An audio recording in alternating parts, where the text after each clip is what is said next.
সহসায় উঠতো না। সারা রাত্র ভরে খালি যারা নামাজ পড়তো তাদের নামাজ রোজা জিকির ফিকির দেখে সাহাবীরা পর্যন্ত আশ্চর্য হয়ে যাইত। সুন্দর নামাজ, সুন্দর তেলাওয়াত, সুন্দর জিকির, সুন্দর হজ, সুন্দর ইয়াকিন, তাদের চমৎকার চমৎকার সেজদা দেখে মধুময় তেলাওয়াত শুনে সাহাবীরা পর্যন্ত মুগ্ধ হতো। চিন্তায় পড়ে যেত সাহাবীরা, এত সুন্দর নামাজীদের সাথে আমরা কেমনে যুদ্ধ করব? কিন্তু হযরত আলী বললেন না, আমি যত সময় পর্যন্ত আমার নিঃশ্বাস থাকবে এই বাতিল ফেরকাদের সাথে আমার জিহাদ হবে, যুদ্ধ হবে। কারণ তাদের একটাই দাবি ছিল, আমরা আল্লাহর কোরআন মানি আর আমরা কিছু মানি না। শুধু কোরআন মানি। কথা তো খুব সুন্দর, কথা কি মারাত্মক সুন্দর। ওই যে আপনাদের শিখাবে বেদাত করা যাবে না। বেদাত বইলে আপনার জীবনের কত নফল ইবাদত যে ধ্বংস করছে তার হিসাব নেই। এই আস্তে কলকে ধরে বলে, বেদাত বইলে আপনার জীবনের মুসলমানদের কত নফল ইবাদত যে ধ্বংস করছে তার হিসাব নেই। এক নম্বর, উম্মতের অন্তর থেকে দুরূদের মোহাম্মদ ছড়াই দিছে। আস্তে করবেন না, ভালো করে বলেন। যারা মিলাদ কিয়াম মানে না তাদের অধিকাংশ দেখবেন তারা দুরূদ শরীফ বেশি পড়ে না। এক দুইবার কোন রকম মৌখিক ভাবে পড়লে পড়ে, না বললে চিন্তা করে যে না পড়লেই বাঁচি। কি কথা ঠিক আছে? আদা করে তো মোহাম্মত দিয়ে করে না, কোন রকম খালি মৌখিক ভাবে পড়ে শেষ করে দেয়। মনে করছে আমি একবারে উদ্ধার করে ফেলছি, জগৎ হাসিল করে ফেলছি। শয়তানের দূরে দাঁড়ায় দাঁড়ায় আসে কারে। আমি যেই কারণে, আমি যদি জানতাম যে আদম শফিউল্লাহর সেকেন্ডে নূরে মুহাম্মাদি আছে, আমি যদি জানতাম তাহলে আমি সব ফেরেশতার আগে সেজদা দিতাম। আমি যেইখানে বিয়াদবি কইরা যার ইজ্জতের হানি করে আমি ধ্বংস হয়ে গেছি, তোরা সেইখানে হাত লাগাইছিস। দোস্ত, আমারও লাগবে না, তোরা আমার থেকে বড় সেরা। যা, অসুবিধা নেই। কিয়ামত পর্যন্ত আল্লাহ খুঁজবি, আল্লাহ পাবি না। আল্লাহ কসম করে বলি, মাহফিল যে কি আল্লাহি বিল্লাহি তাল্লাহি, সে আসমান ওয়ালার কসম যিনি আসমান সুন্দর করেছেন, উন্নত করেছেন, ও জমিন ওয়ালার কসম যে জমিন আমাদের জন্য উপযুক্ত করেছেন, ও সৃষ্টিকাণ্ড ওয়ালার কসম যিনি পুঙ্খানুপুঙ্খ রূপে সৃষ্টি করেছেন। আহা, যার সৃষ্টির মধ্যে রব্বানা মা খালাকতা হাযা বাতিলা, কোন কিছুই তিনি বিনা কারণে সৃষ্টি করেন না। ও মালিকের কসম করে বলতেছি, নবীর মোহাব্বত ছাড়া, রাসূলকে খুশি করা ছাড়া কোন উম্মত কোনদিনও আল্লাহ পাবে না, পাবে না, পাবে না। বেহেশত হবে না, হবে না, হবে না। কোন মায়ের বেটা যদি থাকে তো খুঁজে যেন নিয়ে দেয়। কোন বাপের বৈধ সন্তান যদি থাকে, বৈধ সন্তান, হালাল জাদা, হারাম জাদা না। কোন বাপের বৈধ সন্তান যদি থাকে, সেজন্য বেহেশতের আল্লাহর সন্তুষ্টি খুঁজে নিয়ে নেয়, রাসূলের সন্তুষ্টি ছাড়া সেজন্য খোঁজে। কিয়ামত পর্যন্ত যদি হায়াত হয়, কিয়ামত পর্যন্ত মাকাম ইব্রাহিমে যদি সিজদা দেয়, কিয়ামত পর্যন্ত মাকাম ইব্রাহিমে যদি দোয়া করে, কিয়ামতের আগ পর্যন্ত যদি হায়াত হয়, কাবা শরীফের গিলাফ দিয়ে যদি কবরে দেওয়া হয়, কাবা শরীফের পাথর নিয়ে যদি তার কবর গেঁথে দেওয়া হয়, তারপরও বেহেশত হবে না। না, তারপরেও হবে না। সোজা হিসাব তারপরেও হবে না। যদি কেউ থাকে তো সেজন্য খুঁজে দেখে। এর চেয়ে সুন্দর কথা আমার কাছে আর নাই, সেজন্য খুঁজে দেখে। এই জন্য আপনাদেরকে বারবার আহলে সুন্নাত ওয়াল জামাতের দিকে ডাকি।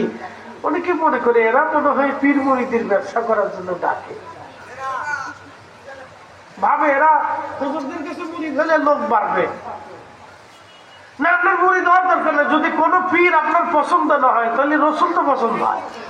কি কথা ঠিক আছে? রাসূল আপনার কাছে কোনো পীর পছন্দ হলো না, ধরেন আপনি কোনো পীরই আপনার কাছে পছন্দ হলো না, ভালো লাগলো না, আল্লাহর রাসূলের থেকে শ্রেষ্ঠ দামি আর কেউ আছে? তাহলে আহলে সুন্নাত কি কোনো পীরের না নবীর? যারা বলেন আহলে সুন্নাত কি কোনো পীরের না নবীর? হাত উঁচা করে। আহলে সুন্নাত ওয়াল জামাত আমাদের না আল্লাহ রাসূলের? যারা বলে হাত উঁচা করে, আমাদের না আল্লাহ রাসূলের? তাহলে জীবনের শেষ সময় পর্যন্ত এই নবীর তলে থাকবো। কি কথা বল না কেন? জীবনের শেষ সময় পর্যন্ত আহলে সুন্নাত ওয়াল জামাত আছে না নাই? আল্লাহ কবুল করুক, বলে না বলে। তোমার ওই পাওয়ার আশায় মন ছুটে যায় মদিনায়, এ আশিক দিদার দাও না, আর দূরে থাকিও না। হে রাসূল তোমায় ভালোবাসি, অন্তর শুধু জান্নাতের আশায় নয় হে রাসূল, জাহান্নাম কেউ ডরি না। আল্লাহুম্মা সাল্লি আলা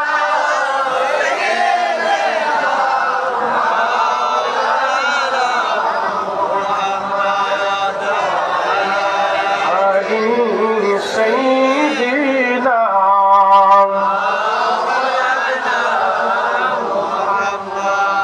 প্রিয় উপস্থিতি, হাজরাতে সাইয়্যিদুনা ইমাম হুসাইন কারবালায় শহীদ হলেন।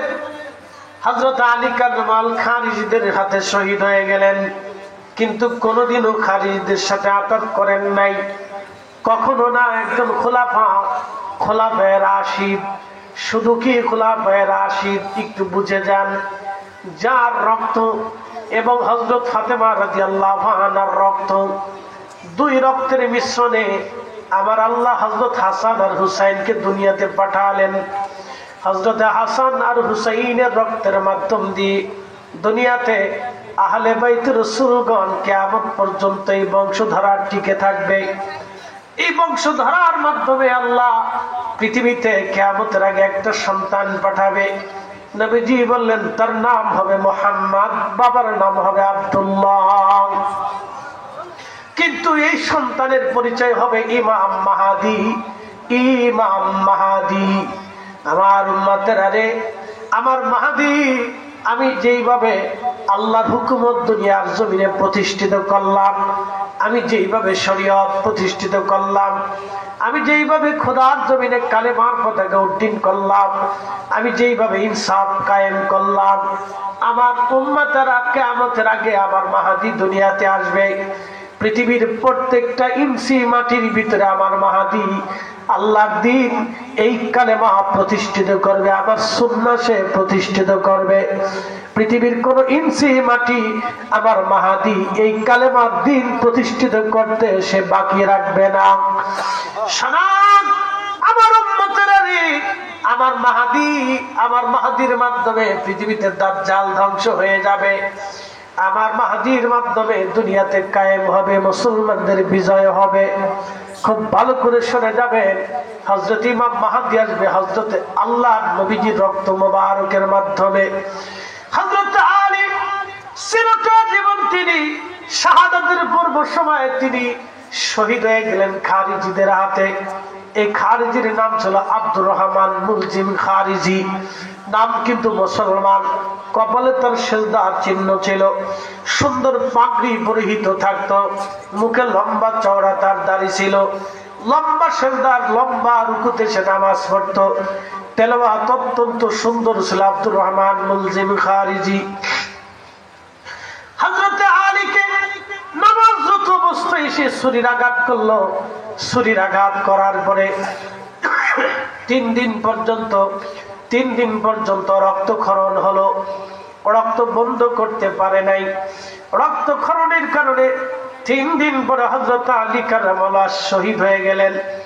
হযরত ইমাম হাসান ইমাম হুসাইন ওই খারিজিকে ধরে আনা হলো, সাহাবীরা ধরে নিয়ে আসলো। ধরে আনার পরে তার হাত পা গুলি বাঁধা হলো। সে তখন জিকির করতেছিল আল্লাহ আল্লাহ আল্লাহ আল্লাহ আল্লাহ আল্লাহ আল্লাহ আল্লাহ আল্লাহ। বুঝে যান তার জবানে কিন্তু আল্লাহর জিকির আছে, জিকির বন্ধ হয় নাই। বুঝে যান, আপনারা ভালো করে বুঝে যান।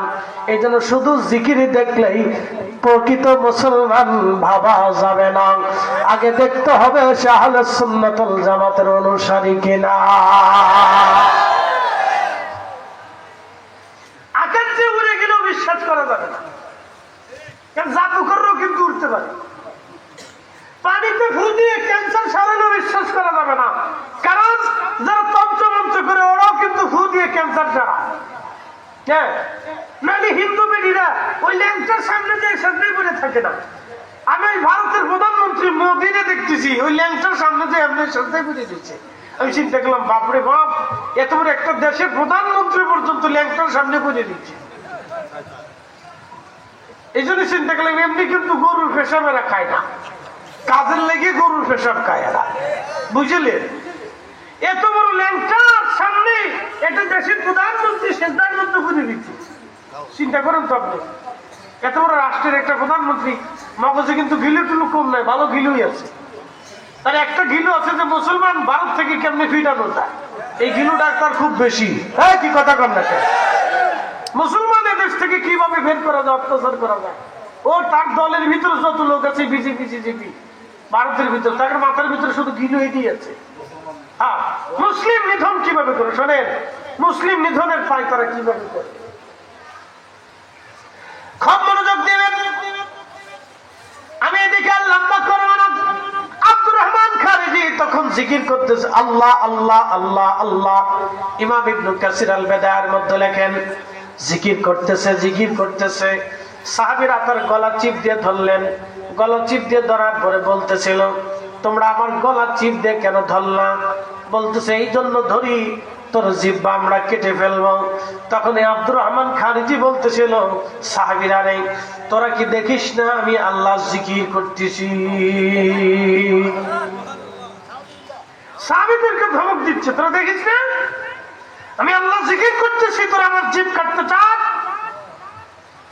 সাহাবীরা বললেন, হযরত আলী খোলাফায়ে রাশিদ, রাসূলের আহলে বাইত রাসূল, নবীর কলিজার টুকরা জামাতা স্বাস্থ্য ভাইরে হত্যা করে শহীদ করে তুই আল্লাহ জিকির করতেছিস, কিসের জিকির এটা?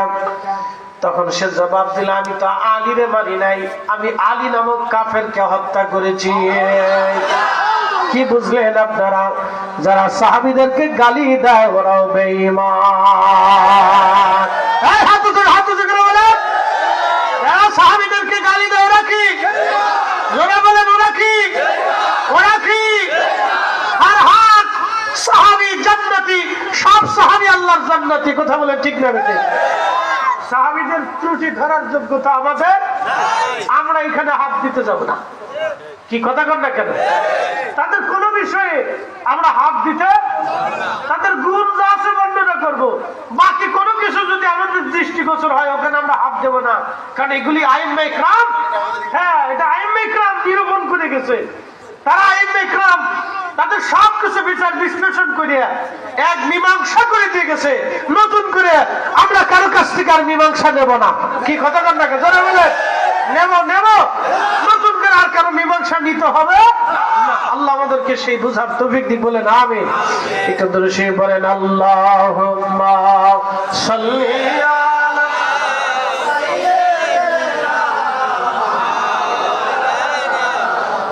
মুহাম্মাদ।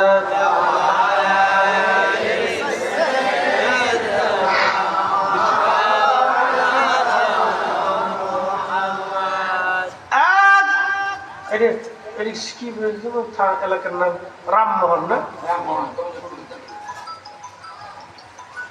রামমোহনবাসী খুব মনোযোগ দিবেন। হযরত আলী রাদিয়াল্লাহু আনহু, হযরত সাহাবা একরাম তার জিভ কেটে ফেললেন, তার জিভ কেটে ফেললো। জিভ কাটার পরে তার চোখ উঠানো হলো, চোখ উঠানো হলো, তার হাত পা কেটে ফেলে দেওয়া হলো। চিন্তা করেন, সে মরার আগ সময় পর্যন্ত জিকির করতেছিল। এবার আপনারা বলেন, সে কি জান্নাতি? জোরে, আরো জোরে হাত উঁচা করে বলে। আব্দুর রহমান মুলজিম খারিজি কি জান্নাতি? জোরে, তাহলে কি জাহান্নামী? জোরে বলেন, কি? জোরে কি? তার নামাজ, তার রোজা, তার কালেমা, তার জিকির ফিকির তার বেহেশত নিতে কেন? ঈমান আকীদা বিশুদ্ধ না, সে খারিজি।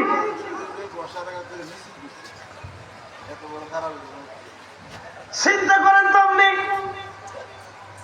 কোরআন শরীফ বর্ষার আগে ঝুলাইয়া তারা মিছিল করছে। চিন্তা করেন আপনি, বুঝেন? তাদের থেকে আমাদের দূরে থাকতে হবে। কথা ঠিক আছে কিনা? হ্যাঁ, হিসাব আছে। খালি টুপি দেখে পাগল হয়ে যায়। মা টুপি দেখে পাগল, পাগল হইলে ভালো। সাইকে মাদানি ভাইয়া মনে করছেন বেশ তো পেয়ে গেছে। ইস, ওই যে সামাই নবাবগঞ্জের একটা আছে, শরীর মতো দেখা যায়, দেখলে মনে হয় যে একটা খাটা শিখছে। বাপরে বাপ, তার আকিদা কত নিকৃষ্ট, ভয়ঙ্কর বদাকিদার লোকে না। তার কথাবার্তা ডাইস খুব মারাত্মক, খুব ভয়াবহ। আল্লাহর মেহবুবের শান তার কাছে কিছু না। তো নবীজির কবরকে কবরই বলতে হবে, রওজা বলা হারাম। বুঝেন? কোন মুসলমান এই ফতোয়া দিতে পারে? 1450 বছর পর্যন্ত কোন ইমাম, কোন খতিব, কোন মুহাদ্দিস আজ পর্যন্ত সাহসী করে নাই, কল্পনাও করে নাই, কল্পনা পর্যন্ত পারে নাই যে রসুলের রওজা শরীফ নেই রওজা বলা হারাম। এটা কোন ইমাম আজ পর্যন্ত কল্পনা করে নাই। শয়তান যে কল্পনা করে। মুসলমান তার যে তেল মালিশ করে, শয়তানি চিন্তা করে, শয়তানি চিন্তা করে যে ওরে তেল দিস নেই, তুই তেল আমারে দিতেছিস, দে। আমরা কতটা জঘন্য পর্যায়ে চলে গেছি। আমাদের ইমান বলে কোনো সম্পদ না। আরে একজন ব্যক্তিরে তার বাপ সম্পর্কে যদি খারাপ কিছু বলে, তারপর তার কলিজায় ব্যথা লাগে।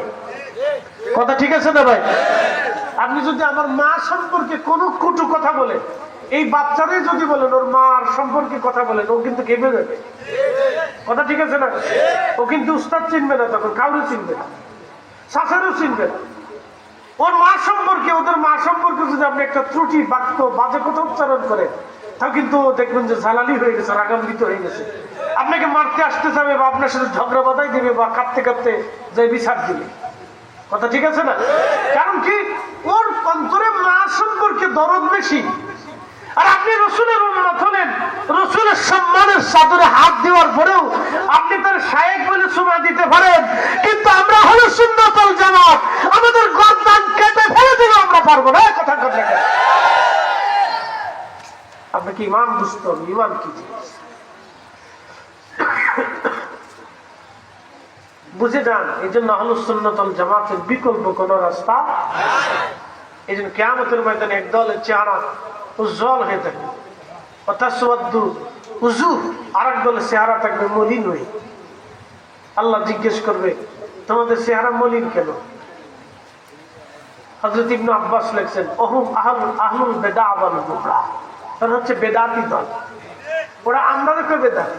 দেখছেন, আমরা কিন্তু আহলে সুন্নাতুল জামাতের আকীদা বহন করি, আমরা রেখে বেদাতি। আর এরা হয়েছে হক্কানি, কিশোরের সুর, ওই যে রোহিঙ্গা। কথা মনে আছে নি? দেখি রোহিঙ্গা, যারা বলে দেখি রোহিঙ্গা, রোহিঙ্গা এসে আমরা রেখে, আমরা বাঙালি, তোরা আসলে যা। তাহলে আমাদের কেমন লাগবে?